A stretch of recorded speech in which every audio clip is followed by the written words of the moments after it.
Georgia gets their guy again. When one says no, somebody else says yes, and Kirby Smart says, let's roll. We're going to talk about what it means for Georgia to get another recruit in Tyler Williams coming on to play in Athens. And this one's a big one. I'll tell you why next. Locked on Bulldogs.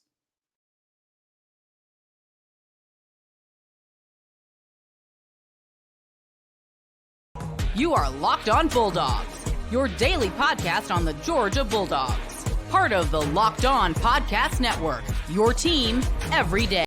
Welcome back, everybody. This is Clint, Locked on Bulldogs. Glad to have you with us. Today's episode brought to you by Game Time. Game Time, the official place for you to get the seat that you need, game you need here. Locked on Podcasts. Glad to have it with you. Daniel is not here today. He is elsewhere. I'm your host. Together we are Locked on Bulldogs, your team every single day. Thank you for making us your first listen. We are so glad you are here. We do this for the 199. The 199 are those who stay all the way through until the loyal third segment listeners and thus crowned the 199. Thank you, Brandon Walker, for throwing shade our way, and actually jokes on you because we're having a ton of fun. We're talking recruitment. We're talking somebody says, nah, hard pass to Georgia, hard in quotes, because maybe he's still open after choosing Florida State. We'll get to that in a second. And so what Georgia does is it pivots. Kirby Smart keeps all irons in the fire as best he can and pulls out Tyler Williams down in Florida from Armwood High School. And I'm going to tell you why this kid is special. We're going to give a couple stats. I'm going to let you know in the third segment why all of you, and I mean all of you, who are clamoring for five-star wide receivers, I'm going to try to put it to bed. I'm going to try to tell you definitively and completely why. Stop saying that only five-star wide receivers will do anything in an offense for us, and we need more of them. Stop it. I'm going to give you some statistics. I'm going to try to encourage you greatly to my side. And if after I give you some cold hard facts and some guys who are doing incredible stuff, not only in college, but in the league, and how this guy reminds me of one of the guys I'm going to mention in the most receiving yards in college football, not a five-star, then you know what? Joke's on me. But let's start first with Tyler Williams, the recruitment, and a couple things that are pretty dang big about this. One, kid comes on down 6'1", 205. Day after we lose out on a recruit, he goes elsewhere, goes Florida State. Recruitment is still open. Kirby was no joke. A lot of news got out there this week that when Kirby calls you and says, hey, you want to come, you say yes, you call him back. And if you don't, he's going to say, great, hey, love you. I'm still not casting you off. Hey, wait for more recruits to come this week. I'm not casting you off. You go elsewhere. I'm still going to recruit, but also I gave you an opportunity. You passed on it. No harm, no foul. We'll take you on later if we have spots, but we're going to pivot. We're going to go find our guy. And we found our guy in Tyler Williams. He's been recruited by everybody. Went to a one-time Georgia football coach up in Syracuse. Said no to that. UFC, Miami, Alabama, all on the hot trail of this guy. He is from Florida. And if you watch the tape of this guy, I'm going to tell you who he reminds me of in the third segment. But let me just tell you this. You list a skill a wide receiver should have, and he has it. Elite top-end speed, yes. Size 6'1", 205. He doesn't have that 6'4", 6'5", 6'3", even that George Pickens mold, but he is big enough and tall enough and can jump enough. You see some of his tape and you understand he has superb ability to control his body. He has extra spidey sense when it comes to that. But if you look at not only his size, his speed, his route running, he breaks off a poor safety defender with a hip swivel and a back of the end zone flag route that he does that is just sickening for defensive players everywhere. This guy has that ability to not only play slot, but play outside. He's got that London Humphreys speed. He's got that rah catch ability. He's got the ability to run routes, not fast footwork like Ladd McConkey, but it's all there. Everything that you want, he's there. And let me tell you why this is backed up by how he plays. He's averaging 22.5 yards per catch. Okay, so full stop. It's 3rd and 20. You need a first down. This guy's averaging that first down on 3rd and 20. He'll get it for you. Just a normal play for him, 3rd and 20, he got you. This guy has the size, the speed, the athleticism, the body control, the route running. Kirby's always been on him. Other schools, one of them, it's down in Florida. It's a huge get for us, huge continual reload offensive weapon wise. We're going to need some dudes to step up in the coming seasons for Georgia. This year, wide receiver group is very deep, probably one of the deepest groups Kirby Smart has had at Georgia. And I'm very, very excited for everything they bring, transfers as well as homegrown talent. But after this year, it gets a little thin. We're going to have guys step up. We're going to have guys come back and forth. We're going to have guys really, really progress in a hurry. And this cat could be one of the guys that playing early and often in a system that he can play any position within Mike Bobo's offense. He doesn't have to only find his little niche role. He can fill whatever role you need him to. And whoever else behind him, Anthony comes up and let's say he does a killer job this year and next, great, fantastic. Well, we'll slot him somewhere else. There's not stopping him getting on the field based upon position, and there's not stopping him based upon skill. He can do it. There's a ton of maturity within wide receivers and art that you have to go against SEC defenses and learn how to read that and sit in zones, but he has that ability. I'm going to come back after this, tell you why it's so big for us that we have Jimmy C. Yes, I said Jimmy C. This is proof in the pudding of why that's important for us to have him, and all you doubters can just stop it. But first, these. And these are, in fact, Game Time. Game Time's fantastic. I love them. You love them. Everybody should love them, really. And the reason why you should love them is this, because no matter what you're looking for, no matter if it's baseball in the summer, Game Time's got you covered. If it's NBA finals that have just ended, if you're looking forward to next fall and getting tickets, Game Time is the only place. It's authorized ticket marketplace for Major League Baseball, which means getting tickets faster and easier. Killer last minute deals, all price views, your seat, lowest price guarantee. Game Time takes the guesswork out of buying Major League Baseball tickets. Pick any specific game that you want to attend, and Game Time is going to have that place, and it's going to show you exactly what it is without the bells and whistles at the end where you're going to pay. No. All of it is up front. Last minute tickets, flash deals, zone deals, easy to find MLB tickets of every kind of your event, and there are views from the seat of the venue. And right now, the lowest price guarantee. Game Time will credit you 110% of the difference if they get beat out on the price of your ticket. Take the guesswork out of buying MLB tickets with Game Time. Download the Game Time app, create an account, use promo code LOCKEDONCollege, $20 off your first purchase. Terms apply. Again, create an account, redeem code LOCKEDONCollege, $20 off. Download Game Time today. Last minute tickets, lowest price guaranteed. Jimmy C is cooking, and here's why it's so important. Kirby Smart brought him back, and we told you, we've been banging on this drum of the Florida connection for some time. We have said it's going to pay dividends.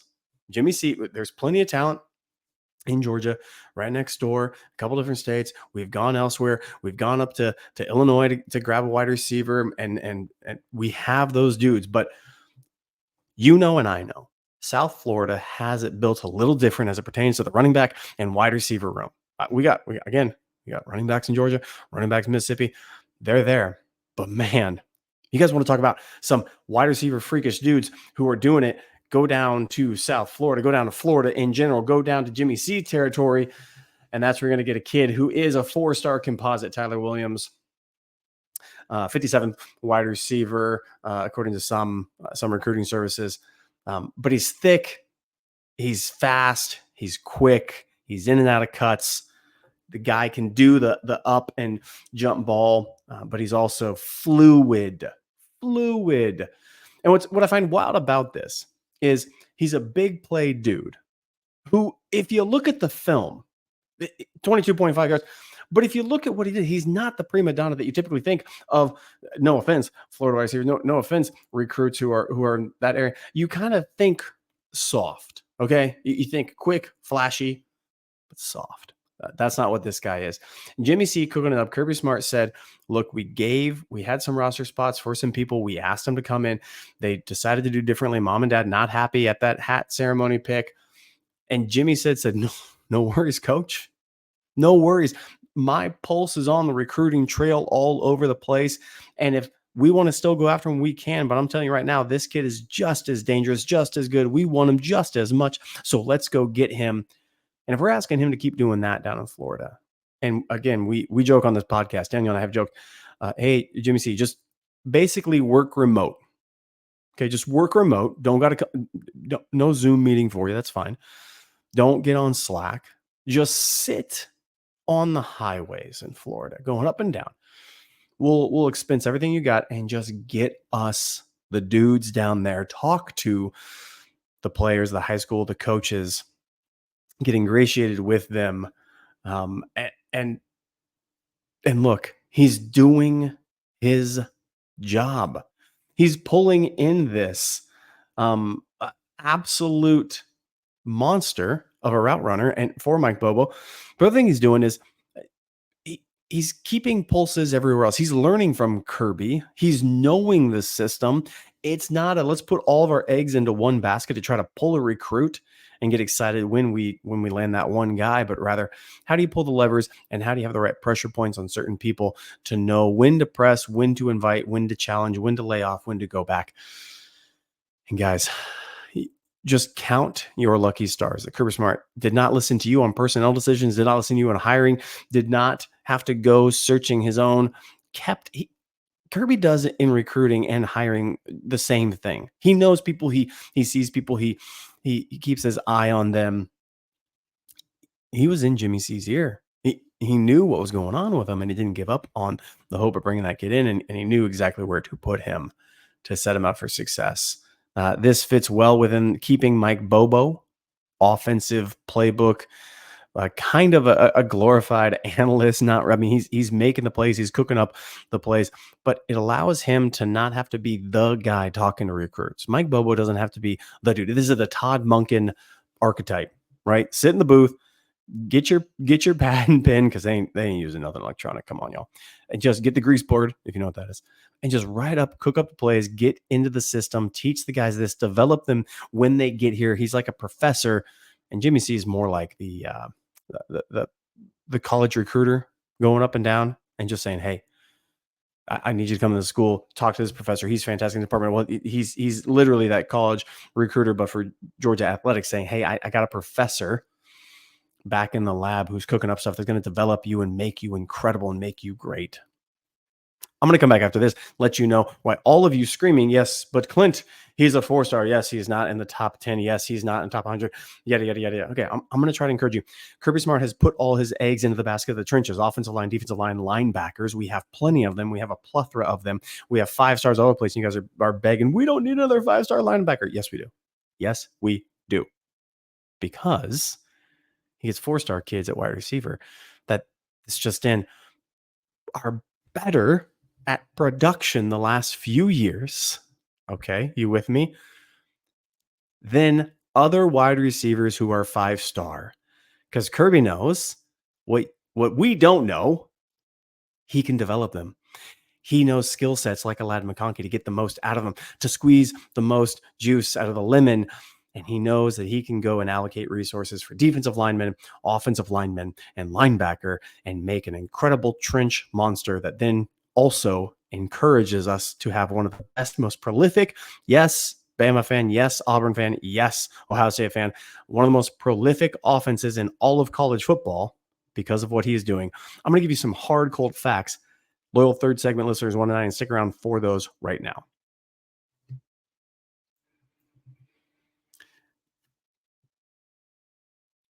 Tyler Williams is in. He is a dog. He is coming to Athens.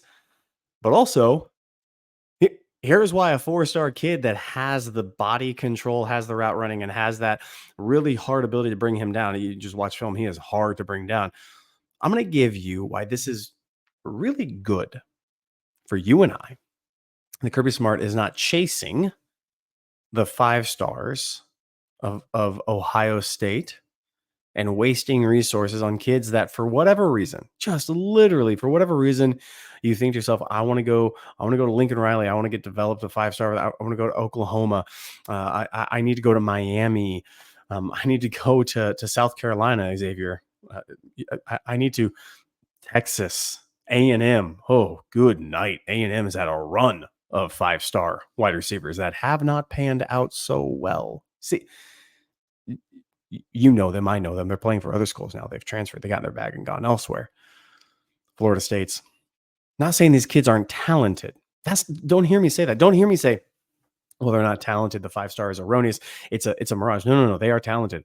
What I'm saying is you don't have to have a 5-star wide receiver to get 5-star production out of wide receiver because how the game is played and because how you can develop them.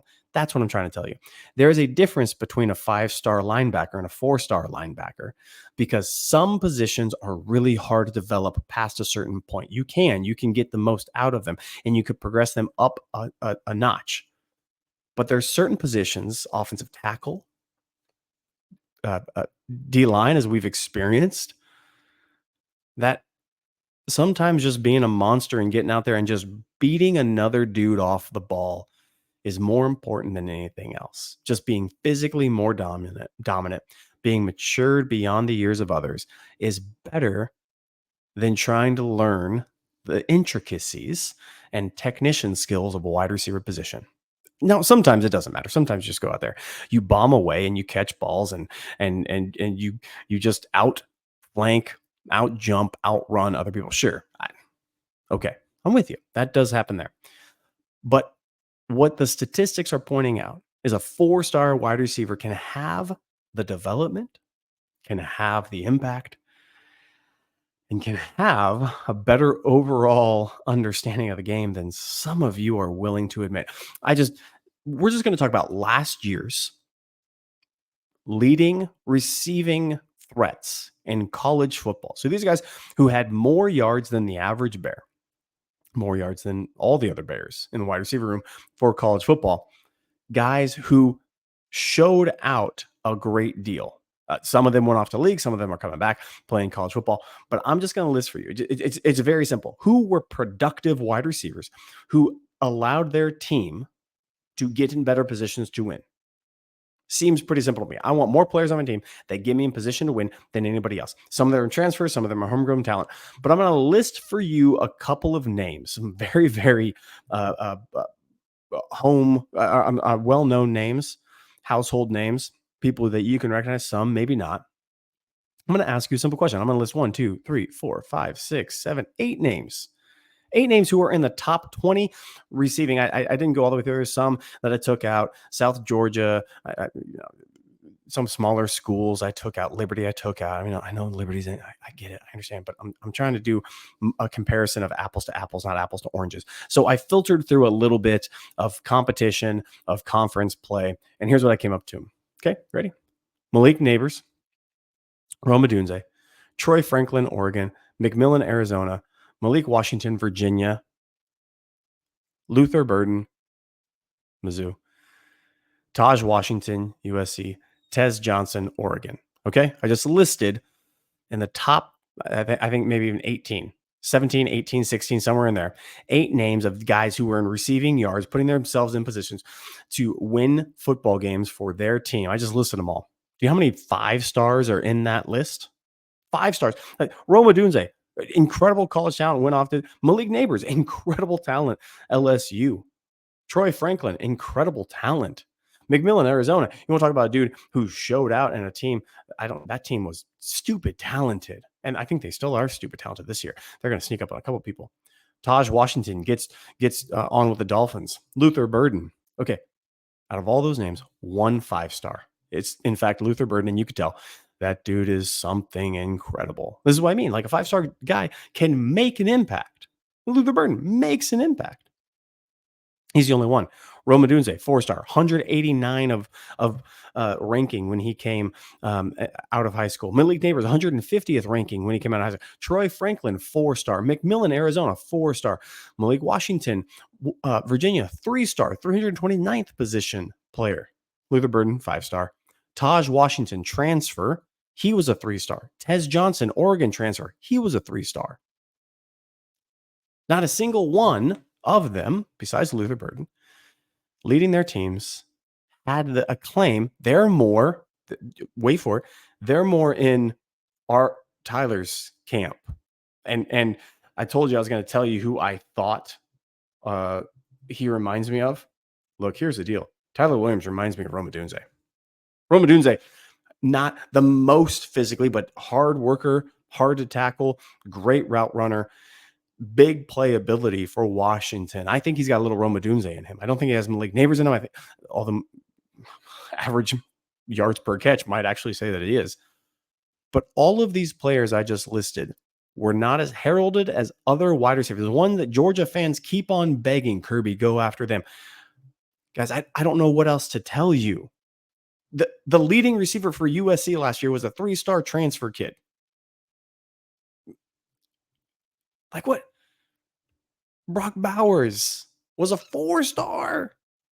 He was from Napa, California. They're known for wine. Taj Washington in the top 16 USC. Lincoln Riley, the offensive genius, the juggernaut over there. Tez Johnson, 3-star. Guys, I beg you, I beseech you, I urge you. Roma Dunze, Washington, incredible talent draft, high draft pick. Malik Neighbors, LSU, prolific in the offense, developed and gone through, all outside the top 100 in the nation. In their position group, not in the top 5, and yet they go on to have illustrious careers that then get developed into the NFL. Guys, this is the mold of even the quote offensive geniuses of the world. Tyler Williams fits well, perfectly slotted right in there with the Romes, with the Maliks, with the Troy Franklins of Washington, LSU, and Oregon. 3 teams that are known for good offenses. Y'all, we're in good hands. Love having Tyler with us. Couldn't be happier. He's here. You're here. I'm here. This has been Locked On Bulldogs, part of Locked On Podcast Network. Your team every single day. We're going to be back later this week talking more Bulldogs. I'm sure there's going to be another recruit coming. And when that happens, when you just see the tweet, when you see the Go Dogs, I'll be back talking about why it's so important that Kirby Smart got them and how it unfolded and why we should be laughing at the rest of the league that is trying to catch up to Kirby but can't. This has been Locked On Bulldogs. Be back next time.